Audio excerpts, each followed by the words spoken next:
Right. Now. Oh boy. Oh, that's my desktop. I like my desktop picture. Right. So let us begin. Let us pray.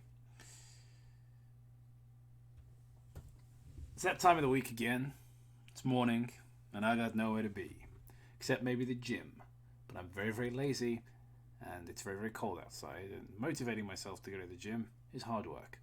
So what I'm going to do is I'm going to look at somebody who never goes to the gym, and hopefully that will motivate me a little more.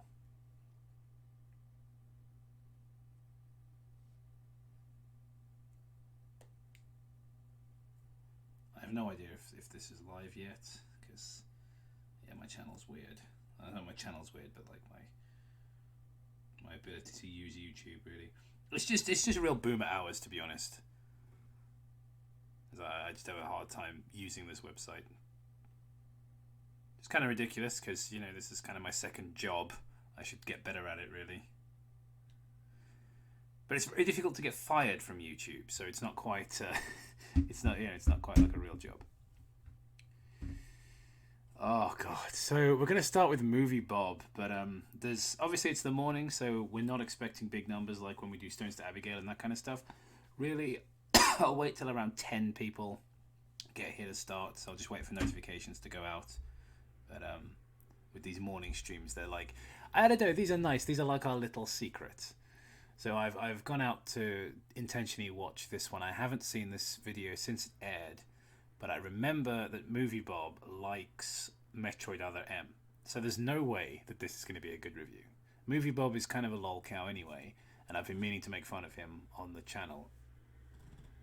But trying to pick a good video to make fun of, it's like, there's so many, which one do you choose? And I thought, well, since last time we had so much fun making fun of Ralph the Movie Maker for his ridiculous Joker review, and I Hate Everything for his just fucking dishonest Last Jedi review, I thought something like that, Metroid Other M, it's a game everybody knows is hot garbage.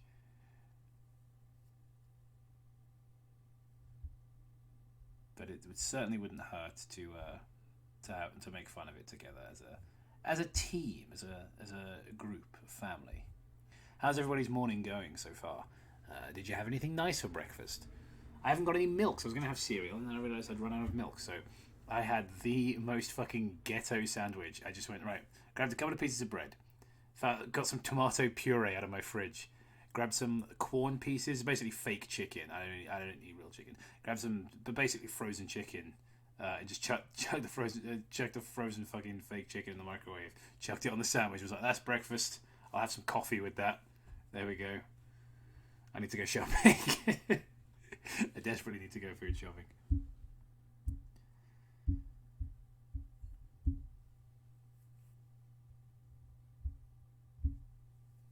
So we're gonna be starting with Moviebob. So there's fucking nowhere for this stream to go but up once we've sank the first fucking 14 minutes of it. And I say 40 minutes, it's probably going to be over half an hour because we're going to be stopping every fucking couple of seconds to make fun of it, I'm sure. If this is anything like the Joker video. Oh, God, this is going to be brutal.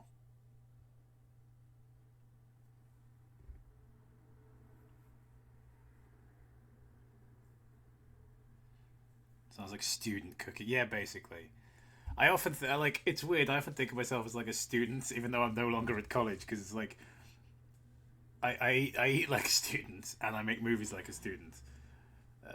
I never went to film school, so my films are like student films. Like I'm still learning how to make films, which is a great excuse I use when cops ask me why I don't have a permit. I go, "Oh, I'm a student. It's a student film. I didn't know I needed one. My tutor didn't say anything."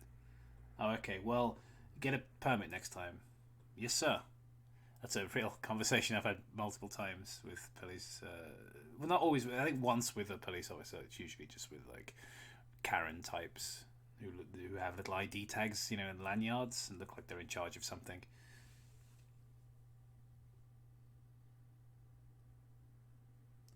Honestly, like, but who cares what Bob Chipman says about politics? Like, it's ridiculous. Like, oh, didn't he say that Halo was fascist? This guy is a fascist. He's fucking pro eugenics. Which for a man who looks like this, let's just get onto his profile picture here. Can we make that bigger? Fuck, I wish I understood more about this, how this website works. Let's look at this guy's profile picture for a second.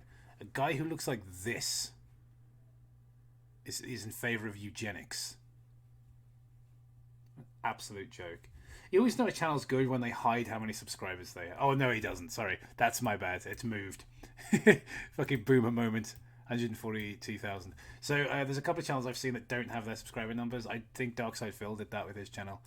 And then, we may have a mosey on over to some DSP at some point. Oh, I think we've put this off for long enough, to be honest. I think we should get started. What do you guys think? Moviebob truly is an enigma. He is. Actually, you know what I'm going to do? I'm going to be really, really unprofessional and run and grab some coffee. I'll just be a moment. I'm going to put some music on while you wait. That's what I'm going to do. I'm going to soothe you guys with some music while I get coffee. You know what I'm obsessed with right now? Do you guys like Ice Fano? Like, I'm obsessed with his Robocop remix right now. I used it in I used it in one of our recent Grey Sea update videos, actually. So I'll be right back with coffee. Literally, I'm going to be a minute or two.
And I'm back. I hope you enjoyed that little sample of one of my favorite remixes on Ice Fun. It's more minimalistic than his usual style. A lot of his stuff's much more, lot more musical instruments and everything.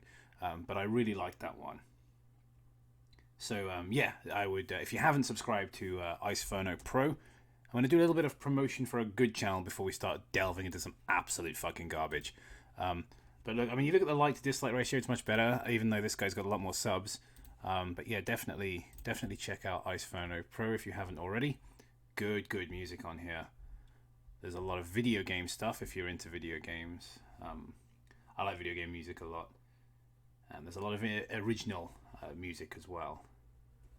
There's a couple of stuff he's done with me as well. We wrote some music together. And the Fairy Fountain one is fantastic. That's one of my favourites as well. And this one's good. Yeah, there's a lot of good stuff on there. So it fully gets my recommendation. Oh god, it's no good. It's no good prolonging the inevitable, boys. Let's get going. I don't know why I always do that. I put the headphones on and I let go of them, and they slap into my ears. I'm like, it's painful. Why do I do that? It's stupid thing to do. Oh, goodness me. Let's begin. Shall we full screen this shit? Let's go full autism, right? Okay, so right away, let's unpack this opening image. Let's just jump right in. So there's Robocop again, who we're just listening to, of course, a lovely remix from Icephono of the Robocop 8-bit music. And I really love Robocop. It's one of my favourite films. So I'm a little upset this guy likes Robocop. So what have we got? We've got the One Ring, I guess. We've got the American flag, which is interesting judging by this guy's Twitter and how he feels about Americans in general, and particularly working class Americans. We've got some pretty girls, again the kind of people he hangs around with. I'm surprised that they would approve of that. We've got Spider-Man. Looks like the Sam Raimi Spider-Man, which I personally really like. I'm a big fan of the first. Well, only the first two, but even so. Looks like Godzilla, Mystery Science Theater, Super Mario Brothers. Now we know how Bob feels about Super Mario Brothers 3. It is no secret how Bob feels about Super Mario Brothers 3. And perhaps when we've done Stones to Abigail, if you guys want to break from Onion Boy, perhaps Super Mario Brothers 3 Brick by Brick could be in order. I don't know. Whew. And that looks like maybe, I don't know what that is on the end. Could be, it's too out of focus.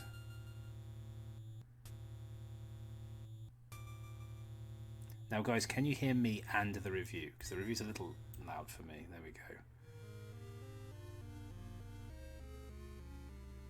Heavens to Metro. I don't know how long that took to come up with. Here's a word a lot of people throw around without... Oh, I hate his voice so much. Look, I know I don't have the nicest voice on the internet. Like, I'm aware of that. My accent's a little bit weird. I don't really sound like I'm from anywhere. Like, I get that.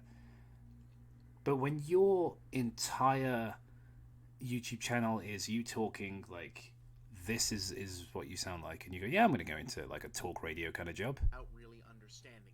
Stoic.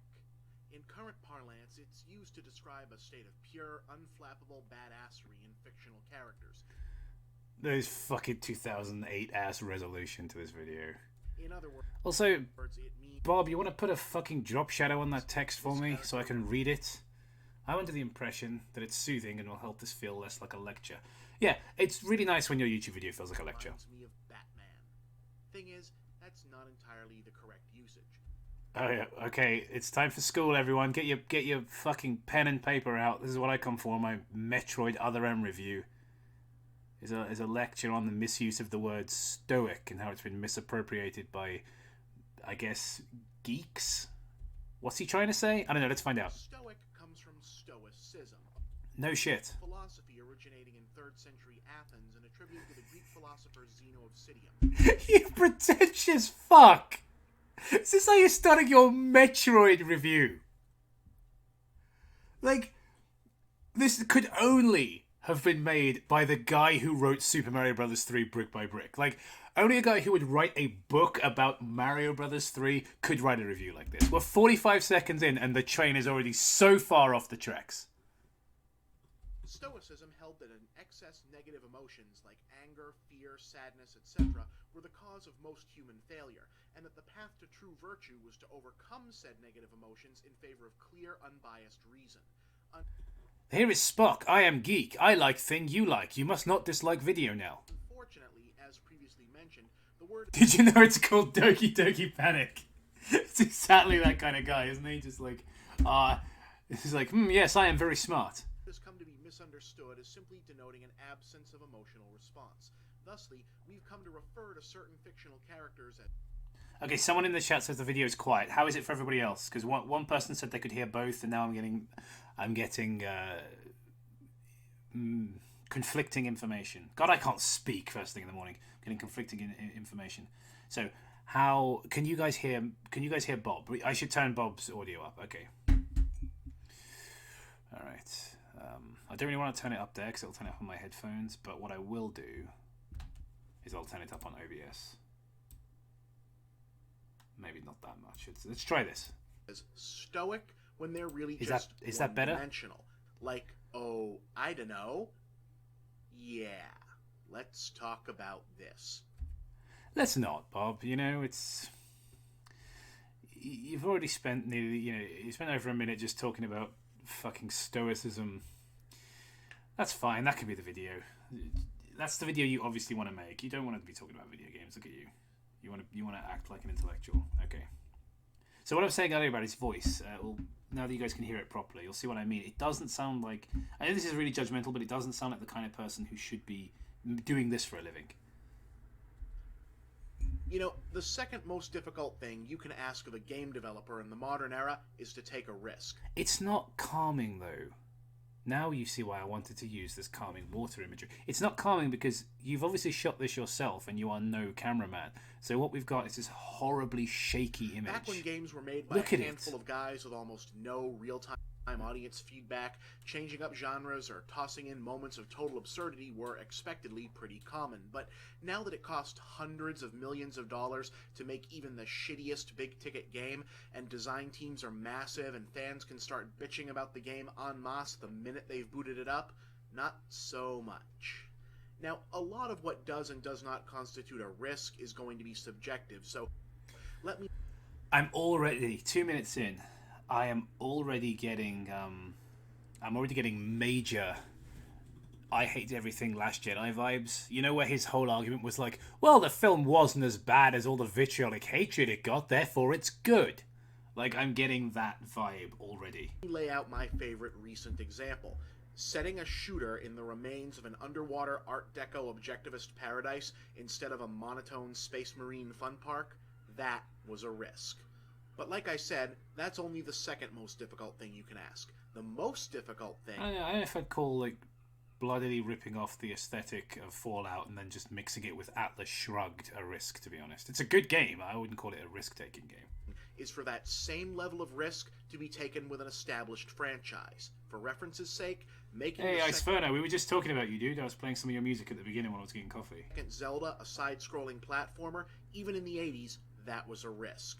Killing off Mr. Super Macho Rambo Badass in the first mission and replacing him with a vaguely effeminate ninja, that was a risk. And you would be in favor of that kind of risk, wouldn't you, Bob? Let's be honest. But Metroid Other M is a risk on a whole other level. Yanking the franchise out of first-person shooter territory when the genre has never been more popular, a next-gen 3D platforming shooter that's essentially controlled with the equivalent of an NES controller and a zapper. Yeah, why is that good? That's a risk because it's stupid. Have you ever tried to use an NES controller or, you know, the Wii remote tilted on its side to navigate 3D space with, you know, you haven't got an analog stick there? It's extremely difficult. It doesn't handle well. Building a character-driven narrative around one of Nintendo's fiercely protected empty vessel protagonists? Hell, Nintendo handing development to Team Ninja, a developer with a radically different design philosophy? A team probably best known for casual sexism, which is something that you're supposed to be against, Bob, but apparently you're like Other M, which is probably one of the most anti-woman video games I think I've ever played. I'd be hard-pressed to find a braver, bolder risk taken at this scale with this kind of money involved in the recent history of this business. Given that, it would have been impressive had the game turned out good. That it's actually damn close to great is something like a miracle. You're talking shit, Bob. Like, Yeah, if the game had turned out good, that would have been impressive. Yeah, because they went in with a bad fucking idea. But let's give Samus a personality. We'll give her the personality of a mewling, whimpering child. And we'll give it the worst control scheme in the history of the franchise. Like, how is that a good thing? And then you're, oh, the game's great because you hold the controller like an NES. And I'm old, so I remember when the NES was popular. Therefore, it's good.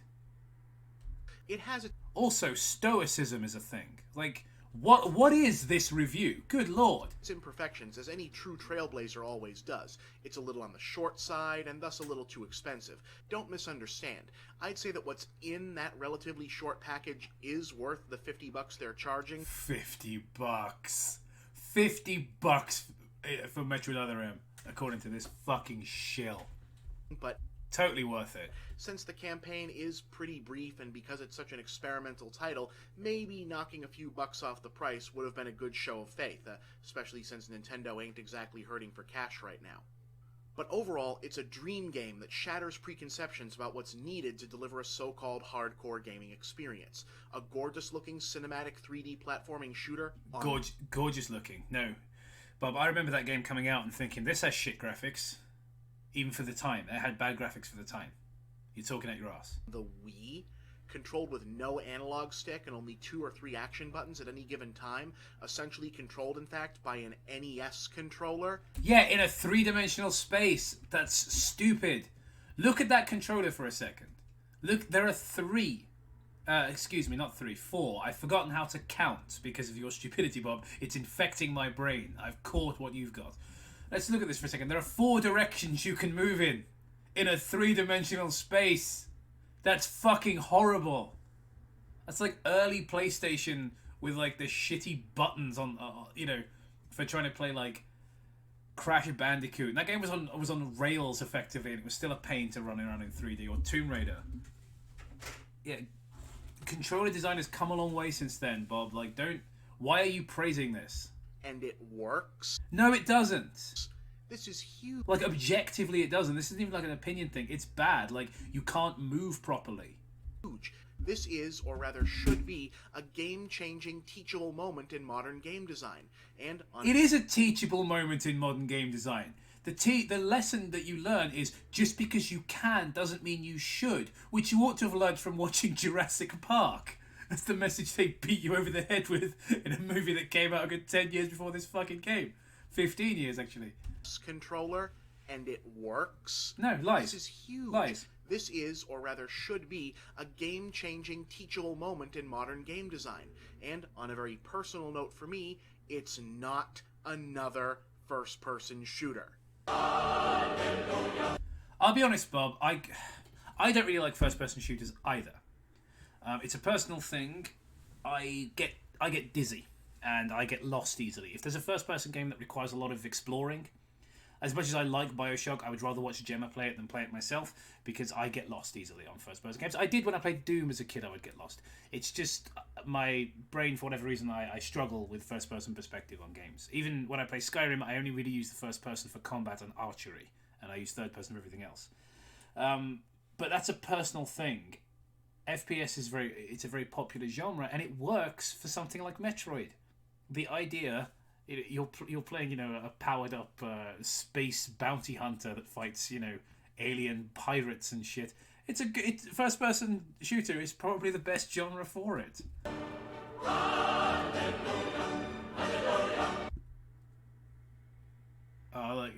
Oh, thanks, Bob. I'm glad you were okay with some of the best games on the GameCube. Yeah, good. Oh, what a nice guy that Bob is, right? He was okay with Metroid Prime.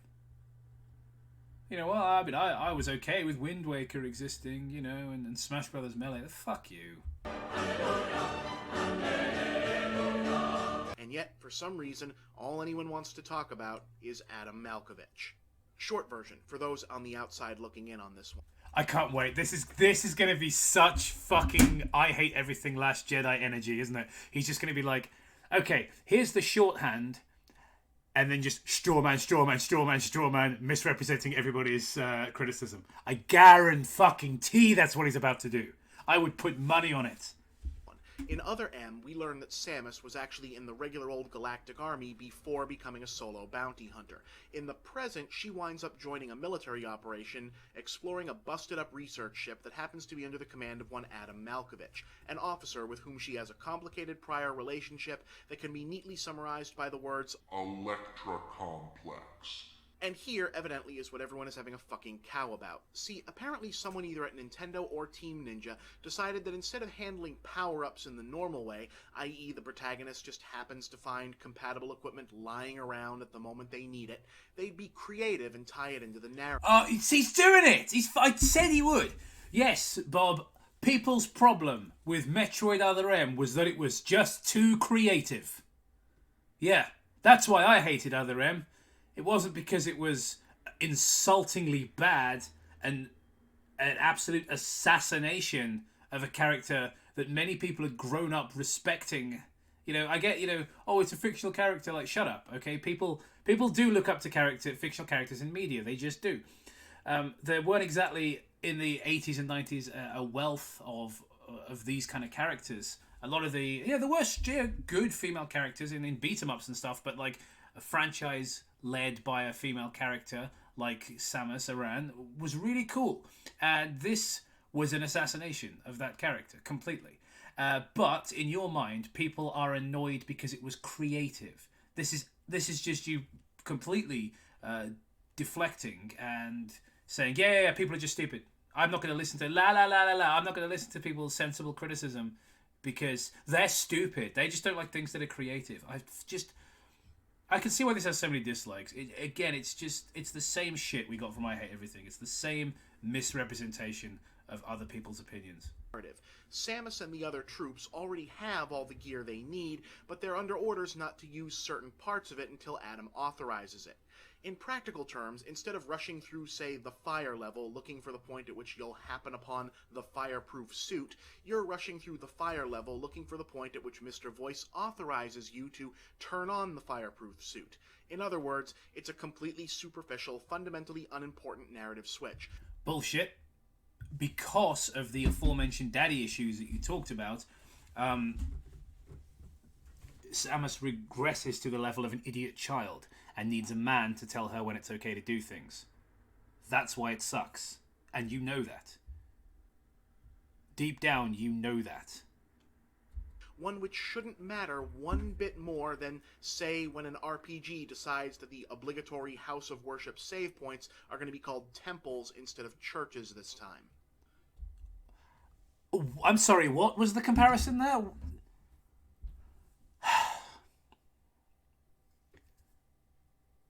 Mishandling a beloved character and turning her into a sexist parody of a weak girl with daddy issues is the same as changing the name of a save point from a church to a temple.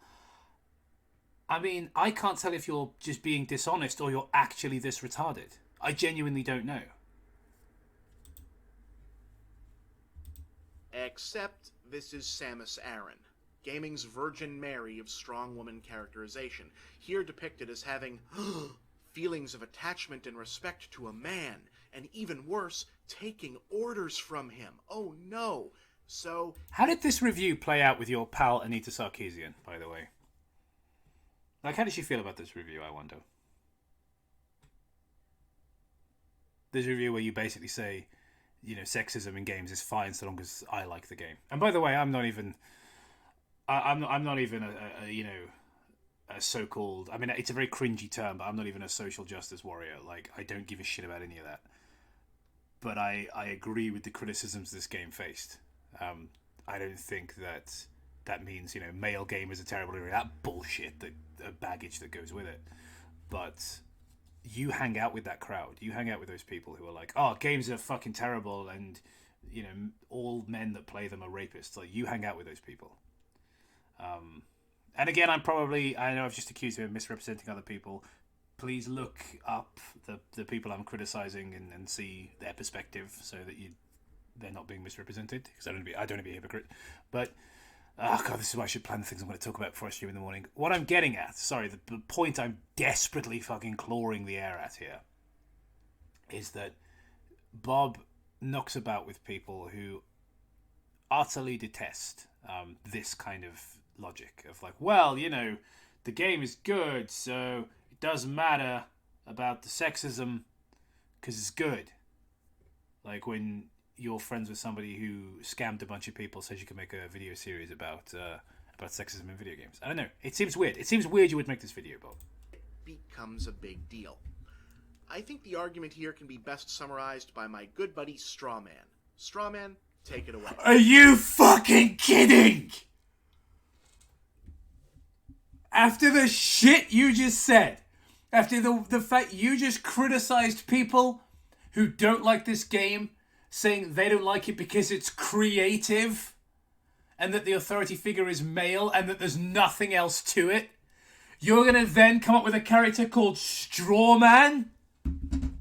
Are you high? Do you possess any self-awareness whatsoever?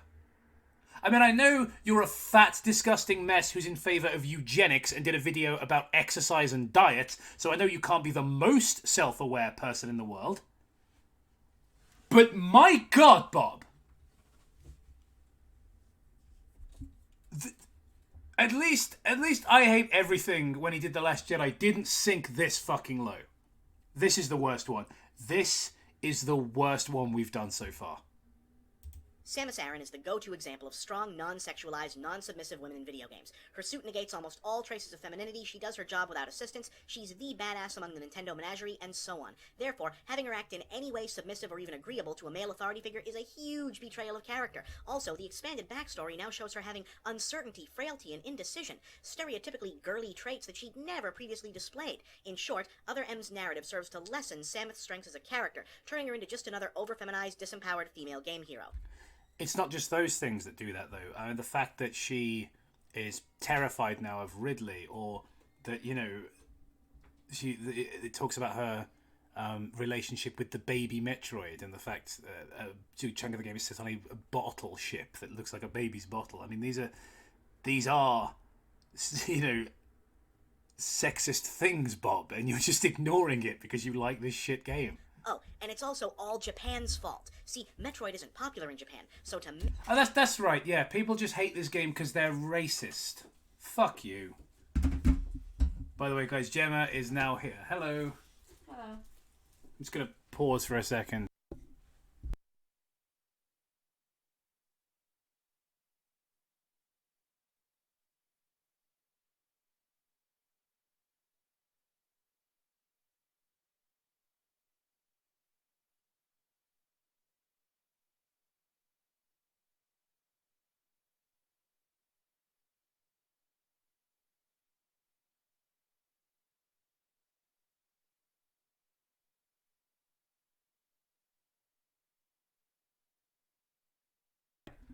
Hey guys, Gemma's here. She didn't get a great night's sleep last night, so she's just taking a rest, but she'll be possibly joining us later. But she is in the room if you wish to say hello to her. Now back to the review. Hello. Make it popular, they had to make Samus into a submissive little girl because that's the only thing Japan likes. What, didn't you know? Yeah, Japan is this horrible, misogynist country run entirely by women-hating perverts and sex criminals. It's true. It must be true. I read it on 4chan. Oh, piss off. This, again, it's just the, people have pointed out things about other cultures. Those people must be racist, and all they do is hang out on 4chan. Like, 4chan is not a website I use. So I don't know as much about it as perhaps I should if I'm going to talk about it here. But the fact is, if you are on kind of Bob's side in any way, 4chan is this weird boogeyman. It's this website that apparently is stuffed full of all the people you hate. And that's all that's on there. Yeah, that's me right now. Let me just say, I get where people like Strawman are coming from. Well, the first people, I mean. No, you don't. You absolutely don't. Bob, you're talking shit. The people who think the game is some anti-feminist conspiracy hatched by the evil stereotype of what they imagine Japan is like are just... Bob, I don't think, considering you just talked about people on 4chan and that you have strawmanned everyone who disagrees with you, I don't think you're in any position to talk about stereotyping. And especially when I look at your Twitter and you talk about working class people, a class by the way, I am part of.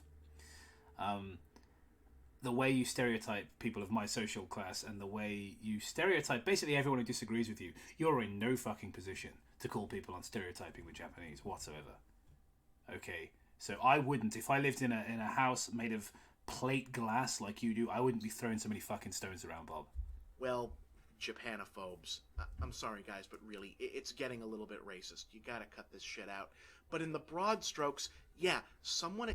It's getting a bit racist. Also, I hate white people who are not like me. Team Ninja or Nintendo should have realized how the situation might read out of context and in regard to the way people tend to view this character, and maybe come up with a different angle for unlocking the power-ups, like, say, a HAL 9000 type AI or the ship's defenses, something like that. Are you actually acknowledging all the sexism you just tried to rebut? Because, yeah, that would be funny, Bob. It would be. But since the rest of the story clearly isn't setting up some kind of you need a man message, I don't see it as a deal breaker. But what's interesting about this, in my estimation, kinda silly outrage, is what it says about how much of game characterization is made up of stuff we only think we know. If this was, say, Princess Peach taking instruction from Toadsworth, nobody would give a fuck. Well no, because Princess Peach is not an icon of... She's a gaming icon, but not of the stoicism you so pretentiously described at the beginning. Because, well, we assume it fits. The reason it's jarring that Samus is taking orders from a man or showing signs of deep post-traumatic stress disorder towards Ridley is that... Yeah, Ridley, a character she's defeated many times. A lot of us, myself probably included, have taken over 2 decades of Metroid games and absorbed A, the idea of Samus as a strong, independent woman, and B, the idea that strong, independent woman must automatically mean pathologically emotionless, man-hating Ice Queen. Oh, fuck you. Again, just so... I know I keep saying this, but this is so intellectually dishonest. It's, yeah, strong, independent woman. Okay, that means she's emotionally dead. Like, no, it doesn't mean that, Bob. And if you knew anything about storytelling or writing, you would know it doesn't mean that. But what it also doesn't mean is simpering child who runs away from her enemies and needs a man to tell her what to do. That's not what a strong, independent woman is either. But that doesn't mean they have to be an emotionally dead Ice Queen. You know, this is probably why your writing is terrible, because you don't understand how, human beings work. But ask yourself, where exactly did we get that idea? Because I gotta tell you, it wasn't from the games. Coming as she does from the NES era of Game Heroes, Samus has never really had much in the way of characterization. We know she's a woman largely because it was the big surprise at the end of the first game, and we get the sense that she's a loner because the Metroids are all about solitary exploration and we seldom see her with any friends.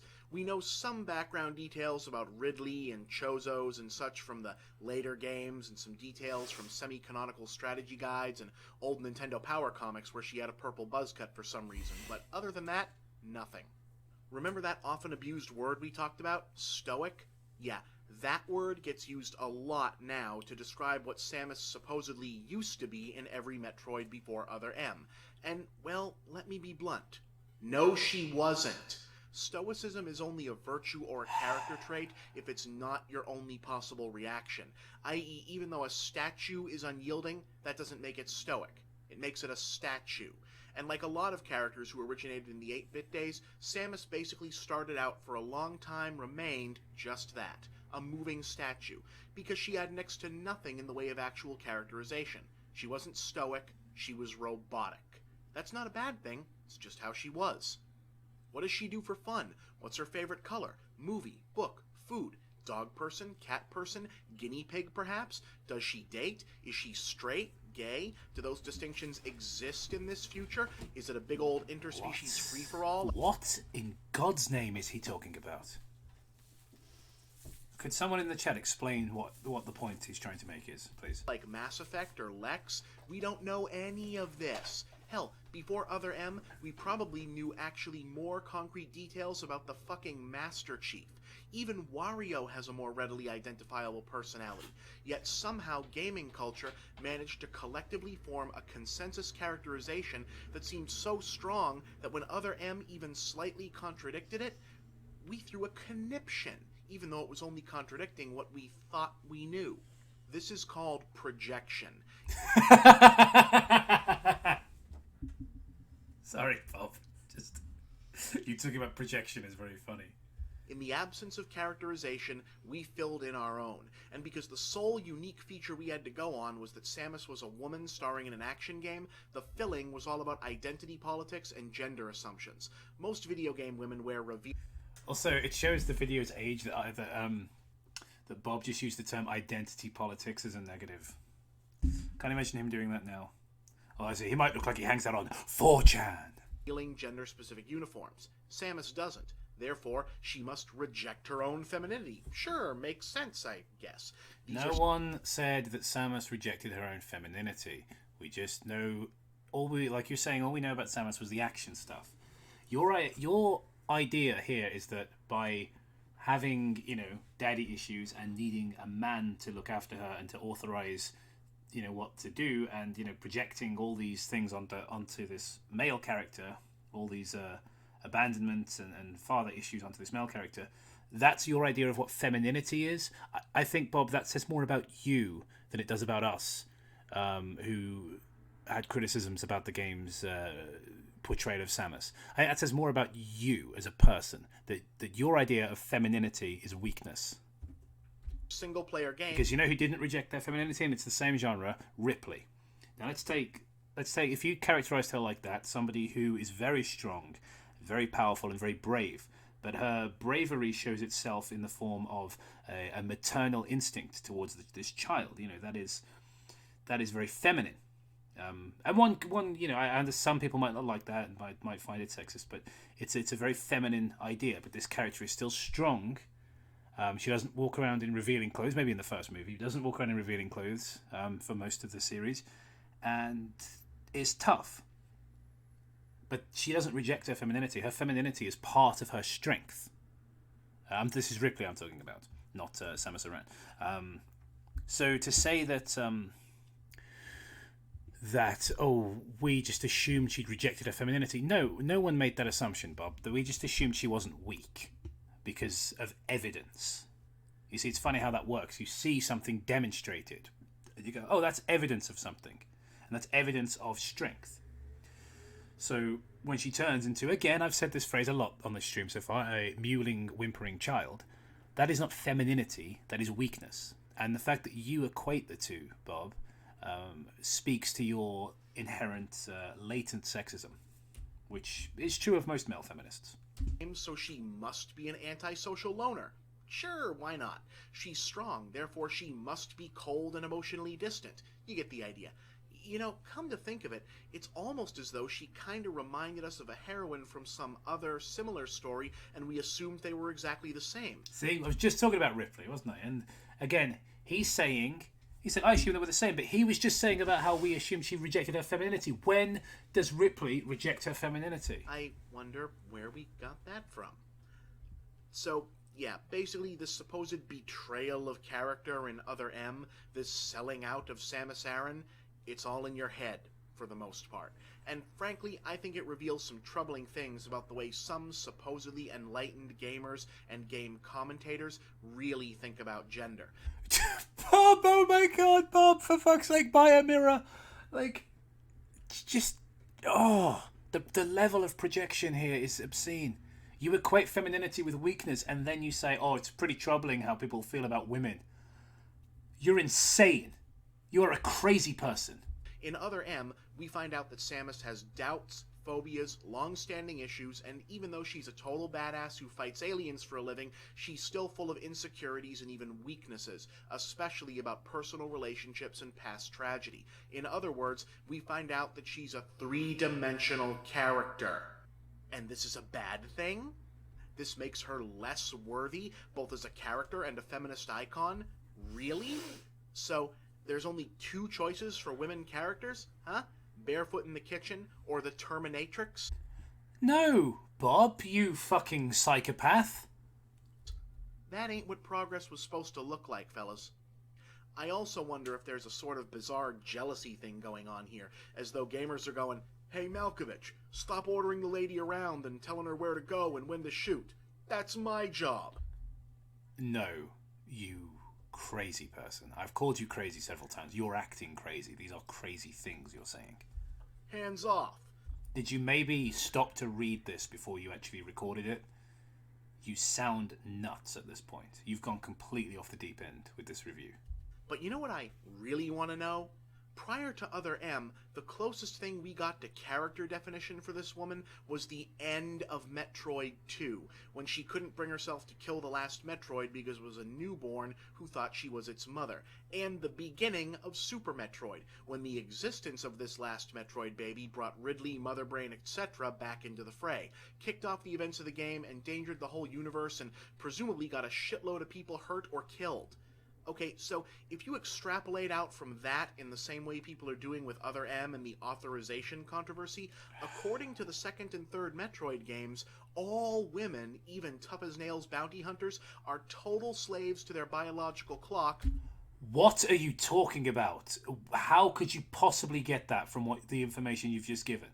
And will lose all sense of duty. All women, no, just Samus. And also, she's not that's not what they're saying. And reason when the chance comes to play mommy. No, that's not.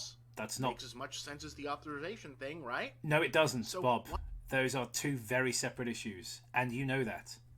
You're just being dishonest and distorting information to make a point that you know deep down is retarded. Why does that pass without comment, but the whole thing is now ruined forever because you had to wait for Adam to tell you to turn on the ice beam? It's not just because we had to wait for Adam to tell us to turn on the ice beam, you fucking retard. Other than the fact that Super Metroid came out before we had the internet to fuel our collective overreactions, I mean.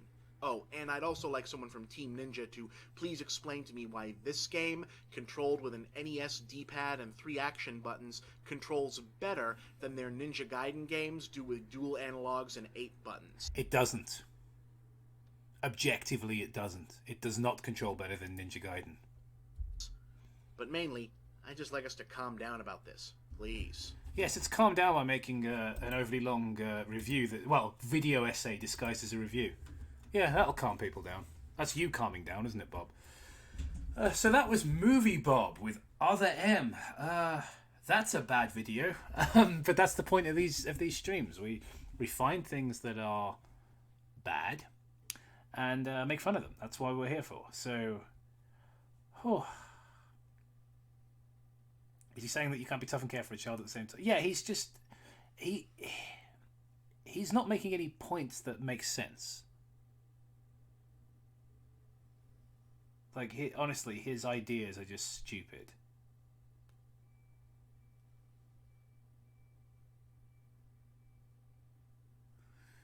Now, what should we watch next? I was thinking we should watch something that I've actually never seen. Now, that video, I haven't seen it in years, so it was kind of like watching it for the first time. And I kind of enjoyed making fun of it. So what I'm going to do now is I'm going to take a short break between each review. And I'll put some music on again, I think. And while I'm doing that, I'm gonna grab a potential review for you guys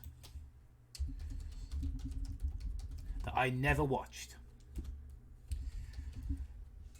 because this is a film that I love, and I know he's gonna shit all over it. Oh my god, it's half an hour.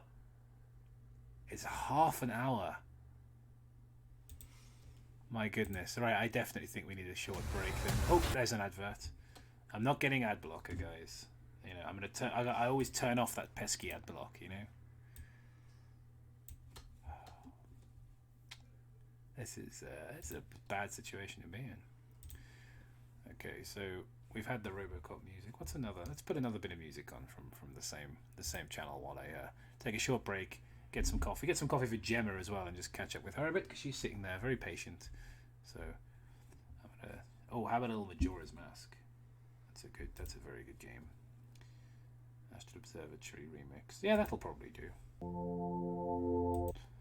Although having said that, I think this one's quite similar to the original. I don't want to get a copyright claim. I'll pick something that's a bit more fair usey sounding.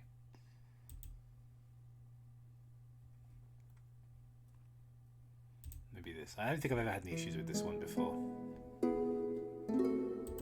I'll be right back.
Alright guys, welcome back. Thank you for your patience. I decided to go and put the coffee pot on and run a few errands while that song was playing.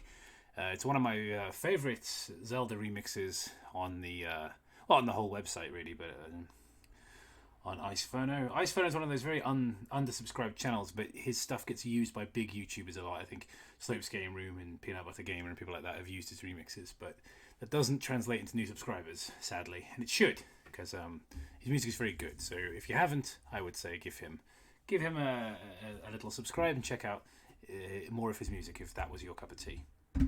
Now we're going to return to Nostalgia Critic. Now I received a super chat while I was away asking for the Shadow Man review, so I will attempt that as it was super chatted.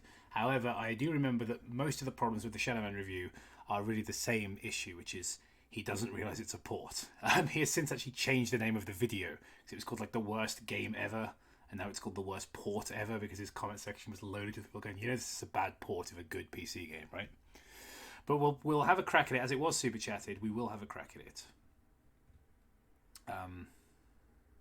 I like Video Game Donkey. It's a shame he forgot to credit. I hope he's since credited it, because I enjoy his content.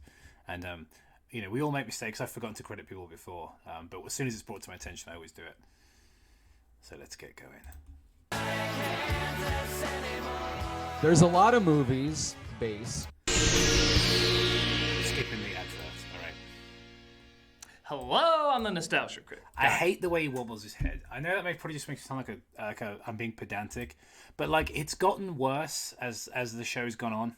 Like he used to just say hello, I'm the Nostalgia Critic, and then he started wobbling the head a little bit, in a slightly Bangladeshi kind of fashion, and then like extending the word hello, and now it's like this. Look at the dead face while he waits to be cued in as well. Right, so let's take a moment. Look at his dead eyes before he realizes he's on camera.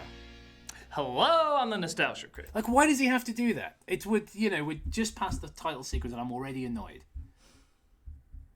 So I've never watched this one. I fucking love Blade 2, so I know this is going to annoy me. I'm going to try not to like fanboy about that film because it does have some problems, and I'm just going to try to address the stupid points that he will inevitably make, just like he did with Event Horizon. Guy, remember it so you don't have to. Let's talk about...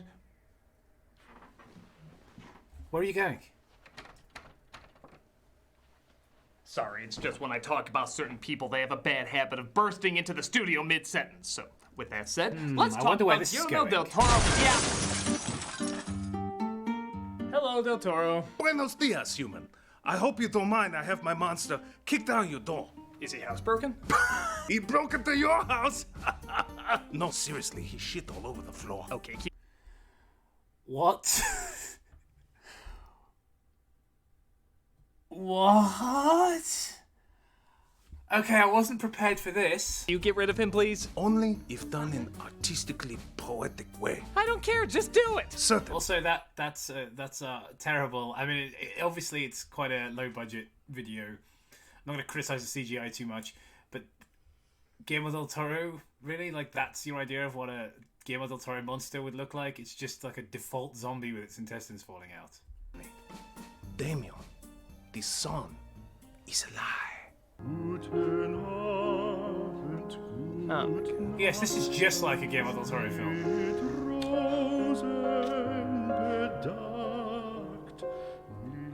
This, honestly, when he makes fun of people like Guillermo del Toro, it just smacks of jealousy.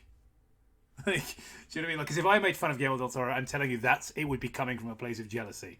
I'd be like, God, I wish I could make a film like that. Oh, Del Toro, that was amazing. Yes, here's an award for something. Oh, gracias, gracias. So what's your next flawless project? Well, for my next project, I decided to do something real different. It's called Monsters Are Cool y Bad People Are Bad. That is different. It already sounds brilliant. Brilliantly brilliant. Except I just decided I do not want to. Yeah, it's beneath you. You're worth so much more. You're amazing. It's incredible.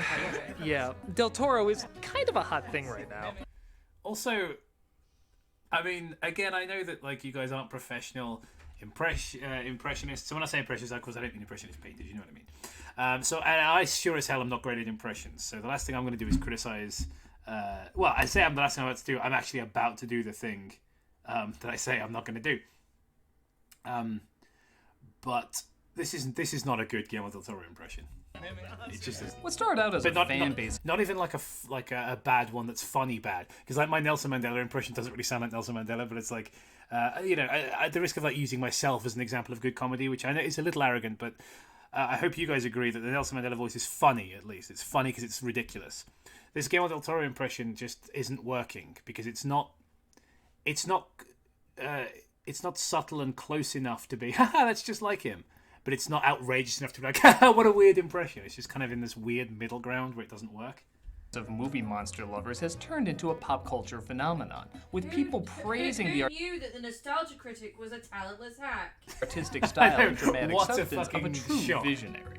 And when I say visionary, I mean he has a very distinct look and feel, usually focusing on the weird outcasts being the heroes and large aggressive forces being the villain.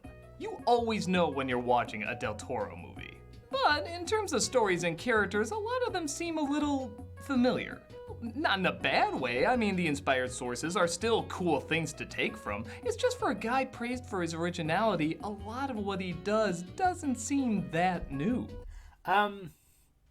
Doug, I don't think you're in any position to accuse other people of taking inspiration for their films. Like, we had this conversation when we talked about Event Horizon. You don't just take inspiration, you bloodily rip things off in your films. And whereas Del Toro, he changes things and he takes inspiration. Like look at Pacific Rim and look how aesthetically different it is to these examples you've chosen. Because of this, I just don't see his movies as perfection. Santa Maria! You dare blaspheme Del Toro? He won Best Picture for The Shape of Water. He's changing the Hollywood system. You really think that was the best picture of the year? Yes. And it wasn't just the Academy virtue signaling? In what way? It's about loving whoever you want. The closed-minded conservative is the villain. It was directed by a minority. And Octavia Spencer was in it. Maybe we should have rethought this argument. I don't think Del Toro is bad. Also, really, like your argument is like, Shape of Water wasn't the best film because it was politically correct. Like, so what? It's a good movie. Who cares about the politics? Honestly, I just don't think he's the second coming of Jesus either. Speaking of which, I have decided to do Haunted Mansion movie again. Yay! Maybe not. Oh, it wasn't worth it. Yeah, you could do better. I don't know. I feel like the best equivalent of what the... Do you get it? Because Guillermo del Toro often drops projects. Do you get it? Funny video. Also, we're nearly 4 minutes in and he hasn't fucking mentioned Blade. Del Toro can achieve as a director can be summed up in Blade 2. He directed that? I directed that? Oh yeah, I did that. And it was brilliant. A masterpiece in its own right. That was me. What smells like monster feces? There we go. Right, we're talking about Blade 2. It's only going to get worse from here, I'm sure. Again, I've never seen this review, but I really like Blade 2.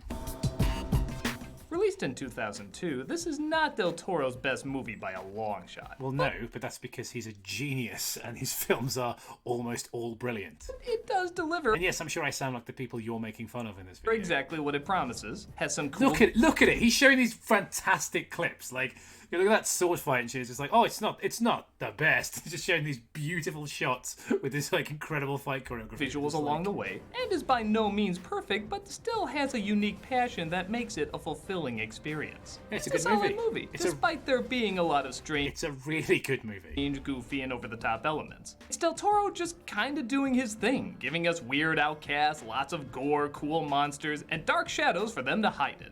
In my opinion, it's the perfect movie to show Del Toro's repeated strengths. So why are you making a video about it? Like, your thing is making fun of stuff. Like, you don't make positive reviews. I've never seen you do a positive review in the nostalgic critic character. I mean, look at this shot. Look at it. You're really gonna make fun of this movie? Look at this beautiful shot right now. I'm just gonna, I could hang that up in my house. It's gorgeous. But it also clearly shows his repeated weaknesses too.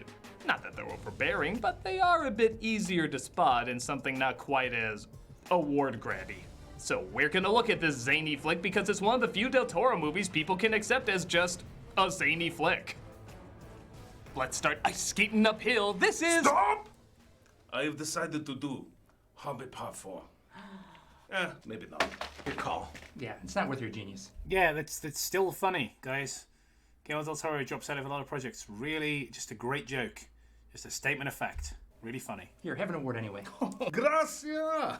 I'm sure you did something brilliant in the last 10 minutes. Oh. Blade 2. It's not funny. The film opens at a blood bank. Joke into He's eager to get involved in the blood an biz, acknowledgement of something that happens. so to speak. Where did you get that scar on your chin? Childhood accident. A little boy made fun of me for being in Tekken, so I accidentally punched his childhood. It looks like Big Shock. These are vampires. What is this? This is a good news, bad news scenario, Jared. I really like Luke Goss as well. Like, he's not in a lot of films, but he was in Hellboy 2, which is another Del Toro film I love. Bad news. For you. Oh God, I'm in an Elm Street movie, aren't I? Please say I don't go out via Power Glove. But Nomak attacks as it appears. I was like, oh God, I'm in an Elm Street movie. Shows a picture from the best one. He's a different kind of monster. And then he shows a picture from the worst one, but even so. Dropping the gun to the floor because I'm dead. Don't bring your delicious blood-filled body back here. Ah, Dookie. One of the vampires. Well, 8 minutes in, and that was a good joke. So, yeah, we're 8 minutes into this 32-minute review, and a joke was funny. Well done, Doug. It wasn't great, but I'll take what I can get. Takes Blade to where they're holding Whistler while they're doing blood coke. Nah. Well, as Blade makes himself at home, quite as good as the first. What are you talking about? This movie has way better stunts than the first film. That was literally a hop and a skip. Why'd he even do that? Oh yeah, just grab something out of context. Okay. It is still fun though, because it's still Blade badassing it up. That's a sound. Watch the sword fight in the first film and watch the sword fight in this one and tell me which film has better stunts. You're talking shit, Doug. Of a man who just remembered he's Wesley Snipes. He finds Whistler in that thing from Empire Strikes Back as Blade takes him to his hideout and gives him a cure that hopefully works. Reedus. It's not from Christopherson. It's not even from. Wait, Christopherson. How is Norman Reedus or Chris Christopherson a cameo? They're like featured characters. Any of the memorable cast. It's from the Powerpuff Girls. For whatever reason, the Powerpuff Girls are the only thing on TV in this universe. I have nothing against them, but what the hell do they have to do with Blade? Like, at all? Seriously, Del Toro, what's up with that? Yes, why that breathtaking choice? No, that is a very funny story. See, New Line is owned by Warner Bros. Warner Brothers owns Cartoon Network. So, I just thought it was a funny show. As do we all. I love Buttercup. If only Blade had a crossover with the Powerpuff Girls. He shall be gone! Yeah!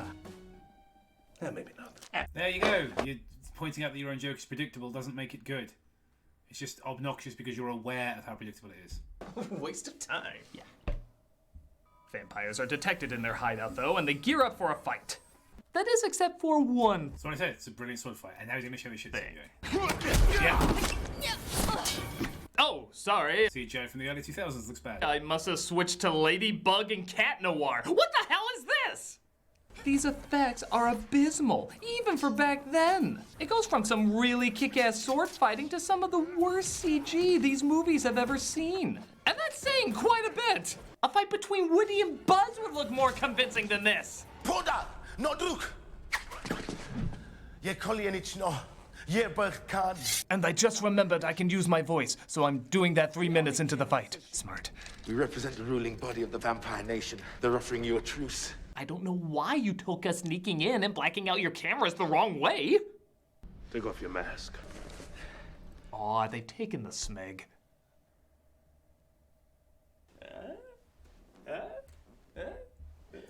Did that cracker son of a bitch just say what I thought he said? No. What he said was, can you blush? I think that's what he thought he said. Yeah, that's what I thought he said. Yeah, isn't it great? You see, the Blood Pack, they all get behind him. Got behind him? Yeah, to show how bad they're. In a fun way. Actually, there's some debate about what this line actually means. Are we really having this conversation, Doug? Are you the guy to fucking have this conversation with? Okay, let's go. I'll admit at first I didn't fully get it, so I went online to look it up. Not surprisingly, others can't quite figure it all out either. Well, how would an actual funny evil genius put it? If you have to explain a joke, there is no joke!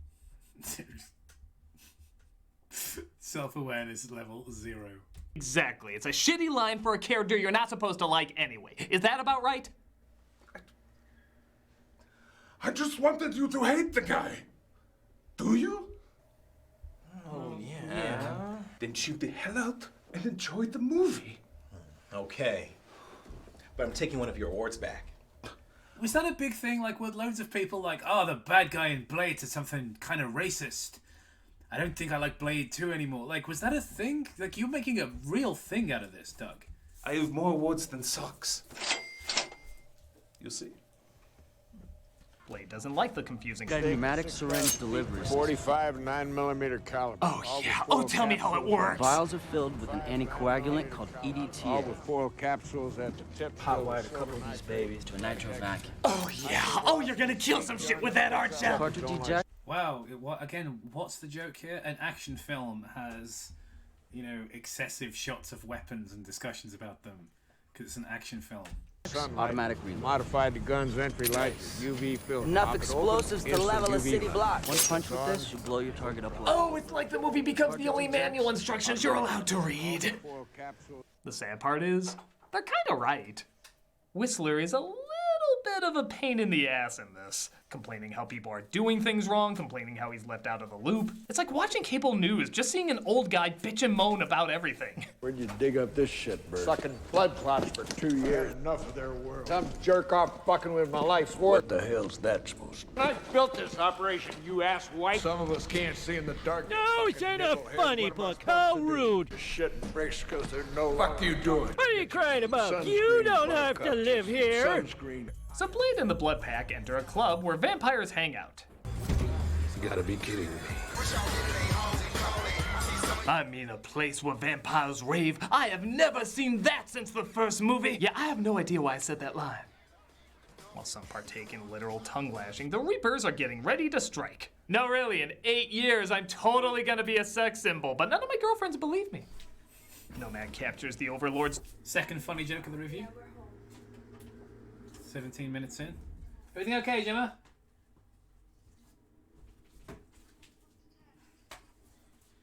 Sorry, Gemma's on the phone, so I'm just checking that everything's alright. But yeah, second funny joke of the review. Nearly 18 minutes in. Daughter Nisa. The sun starts to burn him though as Blade wins this round. And I have to admit, the action and the monsters in this are pretty solid. It's not anything spectacular, but you really are turning in a fun, dark, imaginative flick. Well, it is great when you have fans who appreciate fun, dark, imaginative entertainment. Oh yeah, that's always how it starts.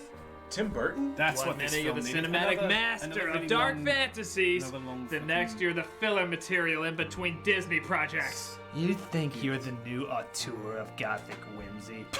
You're not even wearing a black shirt. Look, Tim, it seems like you've had a little bit too much to drink, so why don't you... You think they're gonna stay with you? Your fans that see you as a poetic artist, they'll turn their back. It's this character as well, this Tim Burton impression. This is just every Doug Walker performance. Like, he's just awful. Like, his acting is just awful. He's always this, no matter who he's supposed to be, no matter what character he's supposed to be, he's just this. On you the minute you make a Mars attacks! Tim, why don't you go direct Beetlejuice 2? Is that all you think I am? A rehasher of shit that's already been done? No, it's literally next movie you signed up for. Oh, yeah, I forgot I even agreed to that. Tim, we have a review we're in the middle of, so if you could... I used to be the big shit! Me! I was the one people turned to for weird superheroes and bizarre creatures! You just wait, Totoro! This is your future! Your face here, baby! Ha ha ha ha! What's the joke?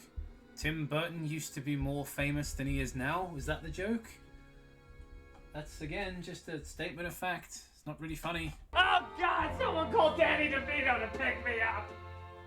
And he's friends with Danny DeVito. Don't worry, Del Toro. That's not funny, gonna be apparently. Yeah, you're not gonna be remaking old properties. Meines films Pinocchio. Well, shit.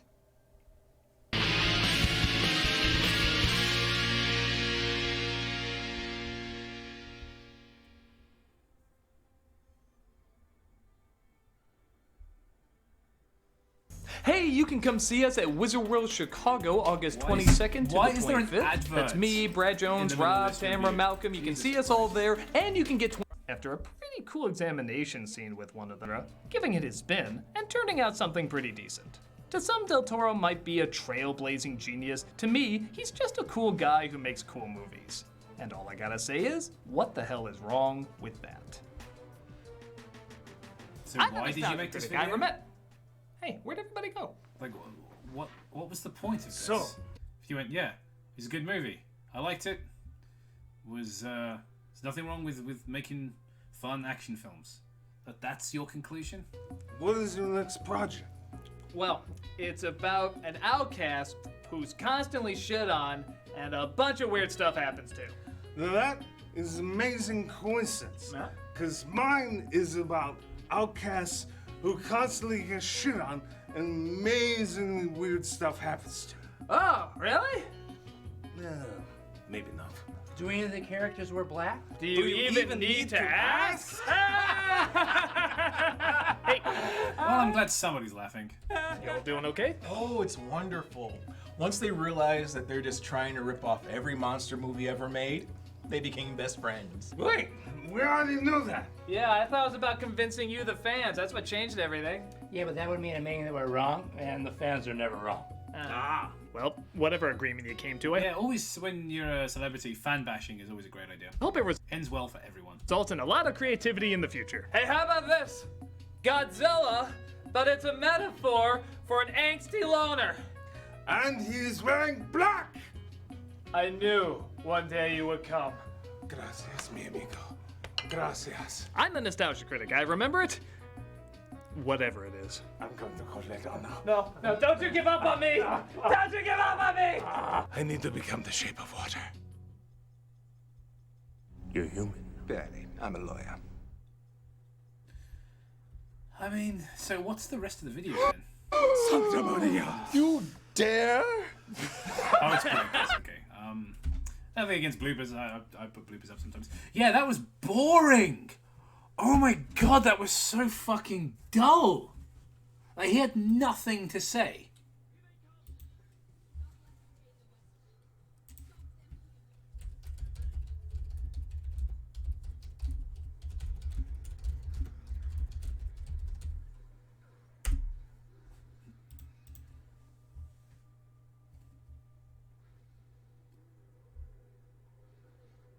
Like, yeah, that's, And look at the metrics as well. Like, people like this video, and I gotta think why. It literally just makes fun of Guillermo del Toro a whole bunch, and then goes, but Blade 2 is pretty good.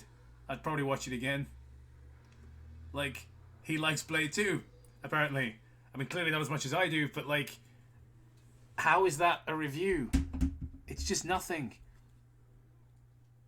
It's just a discussion about the events in Blade 2. He doesn't even really talk much about like the practical effects or the set design, the cinematography, all the stuff that actually is really cool about the movie. He's just like, yeah, all these things happen and there's some good fighting. I liked it. I don't know. Well, now I was super chatted for this one, so I'm going to try my best to make it entertaining, but sorry, I keep hitting the caps lock. Yeah, so this used to be called the worst PS1 game of all time. So I'm going to attempt to make this video entertaining because it was super chatted. I hated this video so much. I think I probably left a comment. So no, it doesn't look like I did.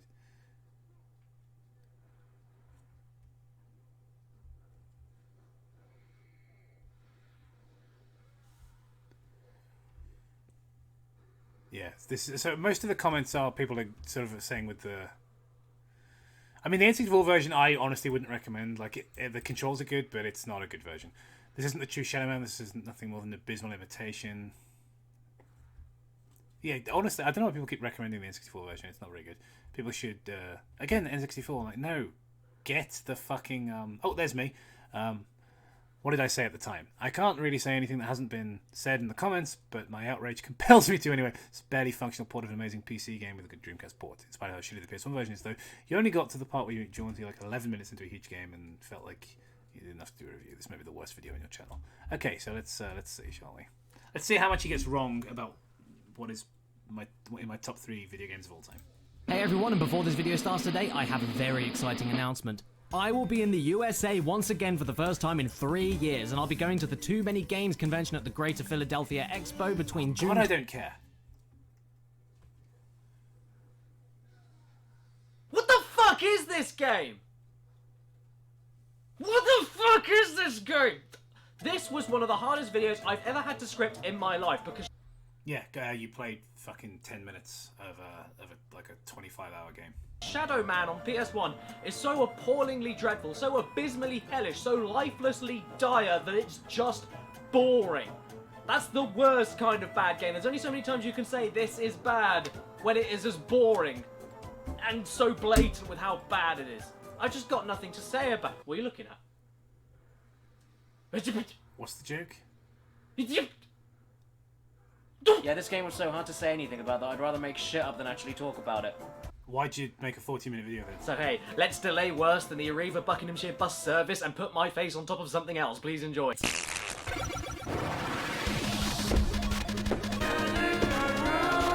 Oh, two intros, that's good. Greetings and salutations, my beautiful people, and welcome to the Calicura Show, where I always have to... Can you slow the fuck down? What are you talking about? ...do the dirty deed of deciding whether or not things deserve to be slaughtered or salvaged. What? Enunciate! The Shadow Man is one of the worst fucking things I've ever played in my life! Okay. Vin Diesel looking motherfucker. A possessed man. A possessed man is coming, stalking criminals in tenements and deserts, subways and swamps, spirit world and real world. A dead man. A dead man is coming, skull in one hand, violator in the other. Okay, the back of the box officially just told me that a dead man walks around holding a skull and a sex offender. Any serious vibes this game had going for it have officially crumbled into dust like chalk to the fingers of an upset child. To be totally fair though, I think that solid harsh red 15 stamp proving this game is only for badass young adults is completely negated when you stick it alongside this picture. I mean, it's not like the worst box art I've ever seen or anything, but why bloody Morpheus over here looks so damn bored and sticks out like a moldy banana in a basket of fresh oranges will forever be a mystery to me. How do you make a skull even more badass than it already is? You put flames in its eyes! And then you also knock out one specific tooth. Well, the reason there are flames is that's an actual thing in the game. There are voodoo skulls that power voodoo weapons, which are generally fire-based, which you would know if you played more than 10 minutes of the game. And then make sure it's being held up by a man tilting his head like a confused puppy. Spent a lot of time talking about the box art, didn't I? You know why? Because this game is just so boring and so utterly drab that it's more fun to talk about the ridiculous box art than the actual game inside it. We have a look in here, even the Acclaim registration card is more interesting than this. Yeah, the Steam, on my old PC I had the Steam version and it ran fine. I've had some problems with it on this one. It is worth getting on Steam because it's insanely cheap, but there's a little bit of fuckery involved to get it working perfectly. But again, I love this game. This is a shit port that he's reviewing, but he's going to behave like it's the only version that exists, and it's very annoying. Game. Have a look at it. How many games do I buy a year? It's brilliant. Like, honestly, the PC version is... It's a work of art. Mm-hmm. Like, it's hugely influenced by like David Cronenberg. Not David Cronenberg. Sorry. I got him confused with. I was the other body horror guy, Clive Barker. It's hugely influenced by Clive Barker and David Lynch. It has amazing sound design, brilliant music. It's one of my favorite games of all time. The maximum choice is 6. Who do you think I am? Yeah, so you've got a tattoo of it. Yeah, it's brilliant. Richard Branson, I don't have that kind of money. Access to the internet. Whoa, slow down. I'm not Bill Gates either. Hey, I don't know what to say. I know I'm stalling, but I can't bring myself to talk about this. Here's an idea, Cadicarus. Don't make the video. If you have nothing to say, don't make a 14-minute video. Do something else. Make a video about something you have any emotion about. Pathetic, shriveled little genital because, well, just look at it.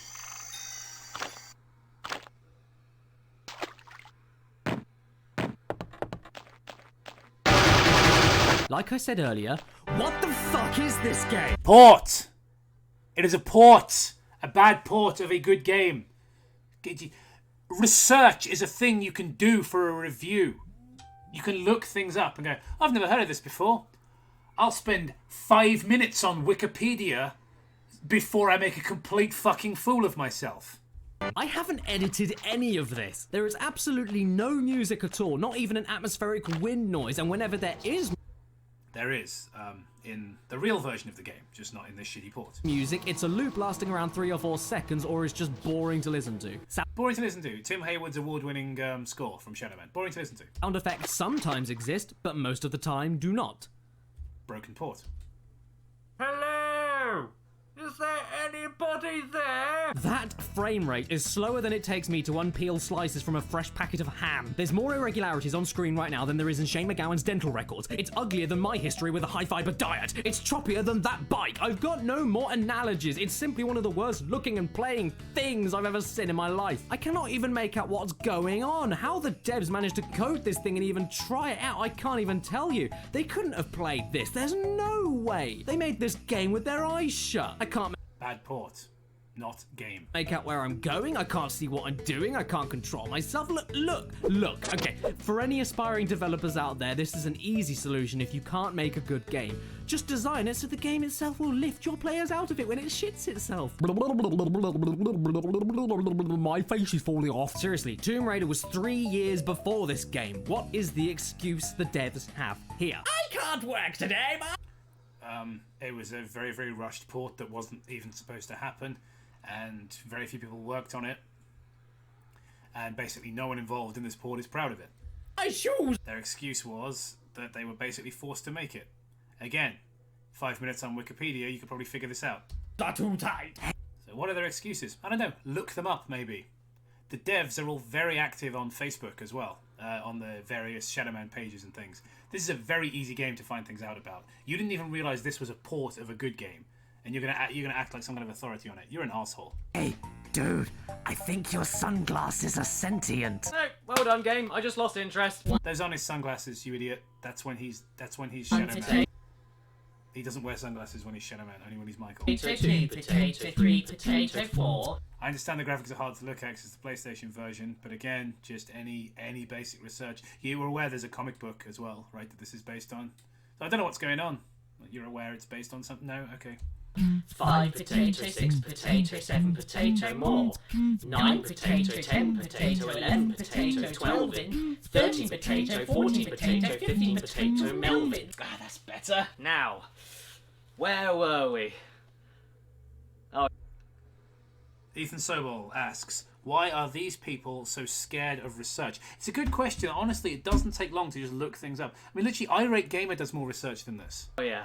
Like, he at least goes on Wikipedia. Shitty game. Shitty port of good game. And how about these controls, eh? Piss-panting buggery tits. I swear this game was made by the fucking Slitheen. Nah, I'm exaggerating slightly. If it weren't for all the horrific response time and, well, just look at it. Look at it. Look at it! I think there was a lot of potential with this game. It plays similarly to Tomb Raider with how you move and jump and climb around, but you can strafe. Yeah, there is a lot of potential to this game. To see that potential realised, download the PC version. Play it. It's excellent. You can lock on, dodge. It's pretty cool in all honesty. It's just, well, yeah, check out the firing rate. Check out the frame rate. Check out my credit rate. It's pretty good, actually. Oh, I can get a loan. Not bad APR there. Not sure how safe I'd be to commit to a high payment every single month for the sake of lower interest rate, though. Should I play it safe or should I not bother? I mean, I don't actually need a loan in the first place. It's just nice to know that I can get one. Can you see how insufferably boring this game is? It's... No, because it's excellent. You're just playing a bad version. Why don't you understand that? Making personal banking interesting! No, it's not. That tangent about personal banking was cringy and boring.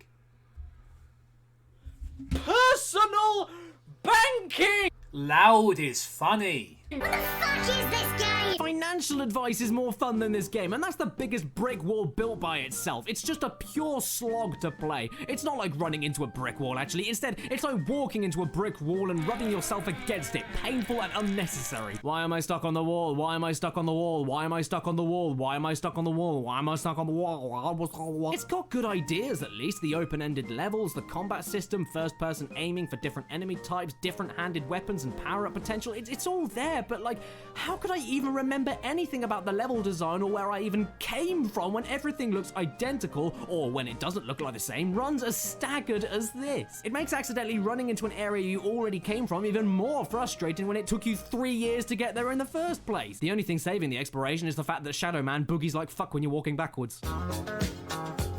And just you.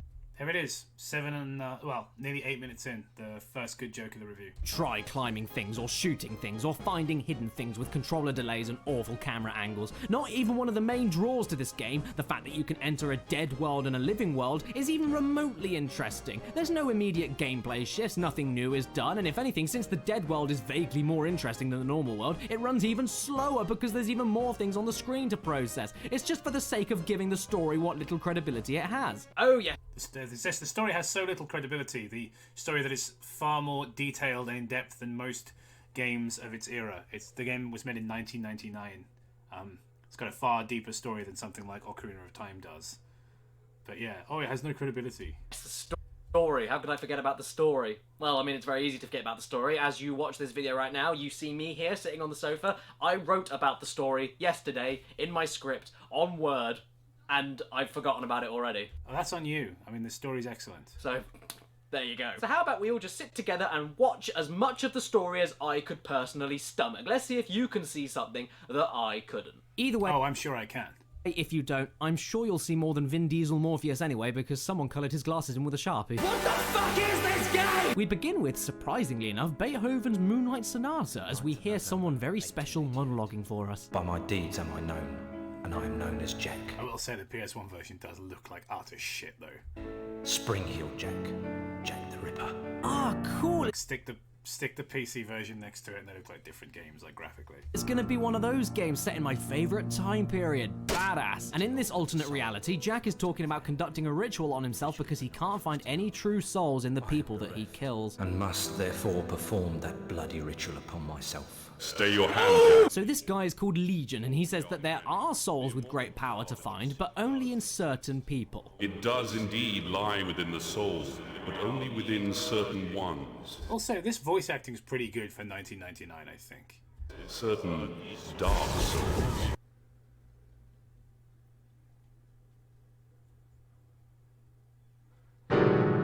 My God, what are you that you can produce such things from thin air? I think the real question is, what are you that the cameraman can't find you again when he turns his back for a second? To save you a lot of expository waffle, the basic gist is that Legion wants to take Jack and other murderers to the dead side in order to construct a great dark engine powered by souls of equal hue. And therefore have all of the power when Armageddon approaches for the real world in a prophecy. And where might I build this cathedral of yours? Amongst the restless spirits of those who have passed beyond.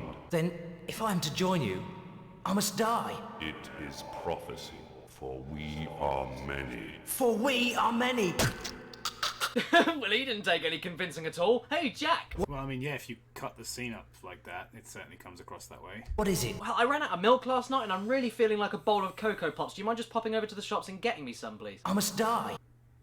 Well, no, don't do that. Okay, second good joke of the review. You arrived at that joke by distorting information, but it's still a good joke. Hello, police? Yeah, he's fucking done it again. I think that sound arrived a little too late there. Again, shitty PS1 port, what can I say? Amen to that. We then cut to somewhere. I don't know when or where it is, always handy. I think we're still in the 1800s, but then we might not be. And then there are little animated faces popping up on the screen for some reason. I don't know. Because you're playing the PS1 version and their voice clips are missing. It's a dream that Nettie's having about 5 serial killers who, have these dark souls he was just talking about. Put anything here and it would make just as much sense. No, it wouldn't. These faces are characters in the game. They're boss fights that you have, which you would know, even without their voice clips, if you played it for more than 10 minutes. And then this review is longer than the amount of time you actually put into playing Shadow Man. All of a sudden, there's a darkness coming. Yep, and there it is. A bit late on the prediction there. I had a dream, Shadow Man. The end's coming, Shadow Man. Okay, so is it Shadow Man or Shadow Man? Even the fucking game itself doesn't bloody know. And to be frank, if your main character looks like that, why would you even know? It could be fucking Spider-Man for all I know. I must stop this evil from bringing about the end of all things. Fuck, his voice is cool. I don't give a shit. You could not seem any more bored about that, my good sir. Only you can do it, Shadow Man. You are the walker between the worlds. Fair enough, alright, but why is he the only one that can do that? What's so special about him exactly? What the hell is he? Because he has the Mask of Shadows, which he will literally explain in the next cutscene, about how he's effectively extremely powerful, but doesn't have free will, which he will explain in the next cutscene. Even going on? If I don't recover these dark souls, then the world's gonna end.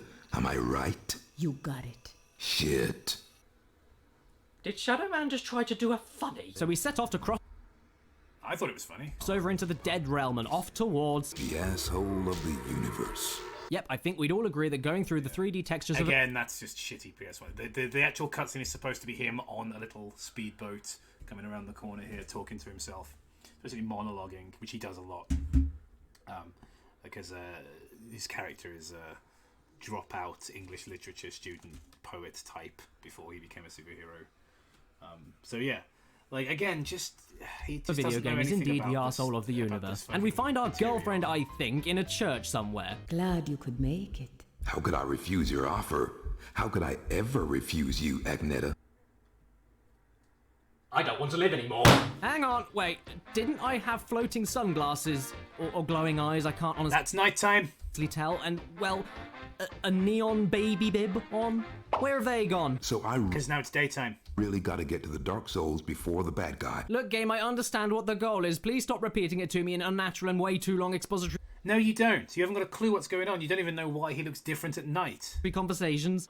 Or why he's special, which he explains in a cutscene that you must have already passed to get to where you are now. Sure, most of the audience fell asleep at the start, so it's better to be safe, you know? No, they didn't. This film is extremely well liked. This game is extremely well liked, just not this version. My stuff? Right here.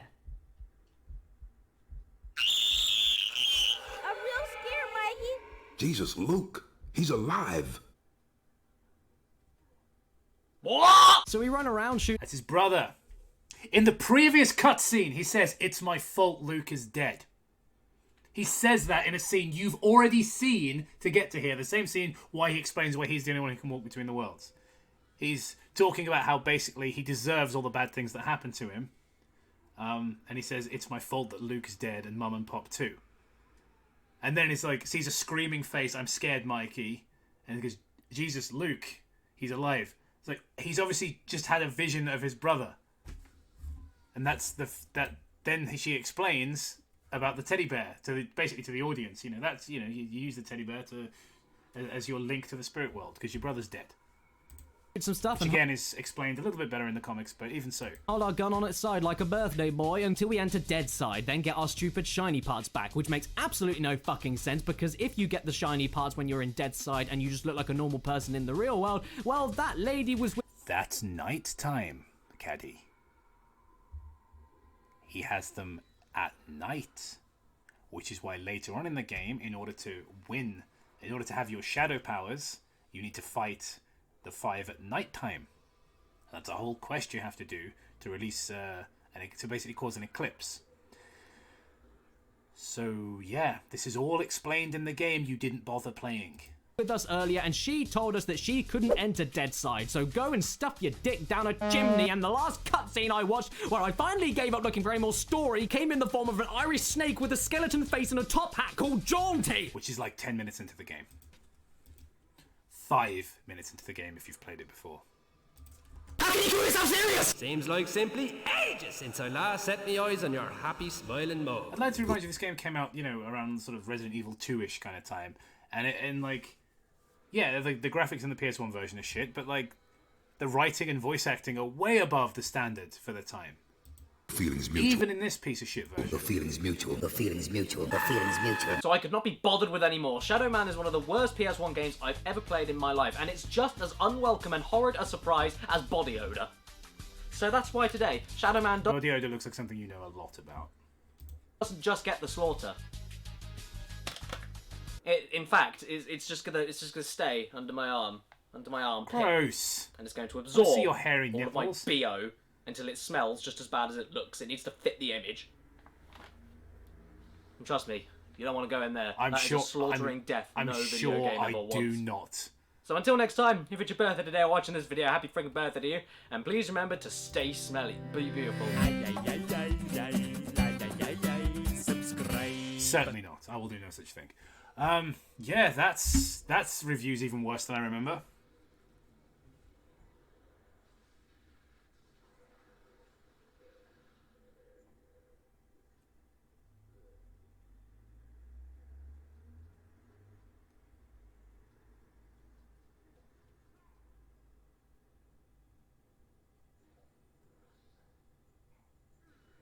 Yeah, that's awful. That was awful. Because I think what was so shocking about it is so many of his complaints are just his own lack of understanding, which are explained just in the game. Just like, hey, why is this happening? It's explained. Why is this happening? It's either already been explained and you missed it, or it's explained later. Yeah, he changed the name to worst. Look here, the worst PS1 port of all time, because people in the comments were going, no, this is a bad port of a good game. But look at that like to dislike ratio. 14,000 people watched that and went, yeah, I agree with this. I'll listen to this garbage.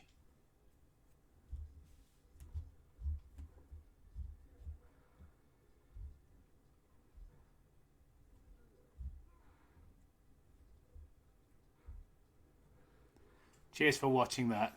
To the victim go the spoils. Thank you very much. Yeah, it's... well, thanks for suggesting it. It was actually funnier to react to than I thought it would be. So we've done 3 reviews. I think we can probably call it a day there, unless Gemma wants to join us for some. I'm not really in the mood, to be honest. It's not because I don't want to. I'm not feeling up to it. All right. Well, I'm gonna get going then, guys. Like, yeah, they just liked it because it was categories. Yeah, I mean, it's a bad video. Like, honestly, the jokes don't work. His criticisms are unfounded. He literally has a video where he said he could only get a pirated version of a game and still judges it off that version. Yeah, like, it's just the lack of research that goes into it. Look at this, like, the Patreon. I'm like, Mate, I'm not supporting you. I'm not even subscribing. I don't like your content, but like, I'm not going to support you on Patreon. You can't even be bothered to look at a Wikipedia page. I don't think for a second you put effort into your content.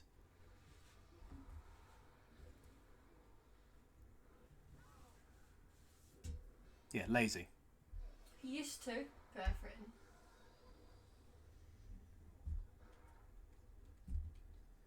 Yeah, so I think if you're gonna do these kind of videos, yeah, I think there's different types of bad reviews. There's ones where they don't really make any arguments, don't make any points, which is stuff like Nostalgia Critic, which is just like cringy, unfunny. There's stuff like Moviebob and I Hate Everything, or Ralph the Movie Maker, which is just distorting information to make arguments that are otherwise basically invalid. And then there's stuff like this, which is just lazy, just a lack of effort put into it. And yeah, I probably wouldn't watch that again. As funny as it was to make fun of it with you guys, it annoyed me a bit as well. So yeah, I think I'm going to call it there, guys. Enjoy the rest of your day, and I'll see you next time.